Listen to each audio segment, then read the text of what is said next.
Hi, Denise. Hi. This is the first time the Lombard family has been back together at UCLA in a half century. They're here to celebrate the life of Denice Lombard. The last time they were here, they were fighting for it. It was unclear what my future would be, but my mother was a very determined fighter for me. Denice and her twin sister were born with a genetic disorder that slowly caused their kidneys to fail. At age 7, her sister Diane died, and Denice was facing the same fate.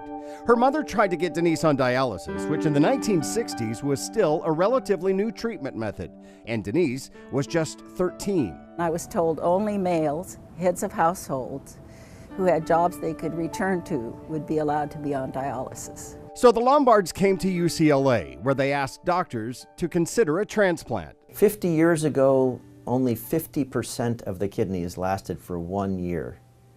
So you took a big gamble back then. But it was a gamble her father, Ted, was willing to take. So he donated a kidney to his daughter, and for the second time, gave her the gift of life.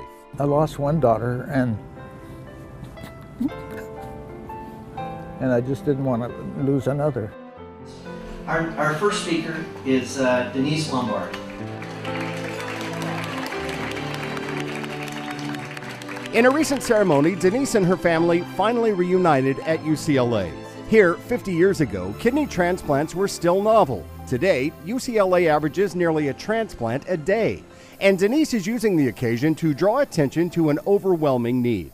Right now, there are more than 100,000 people in the U.S. on a kidney donor waiting list, and a new name is added about every 14 minutes.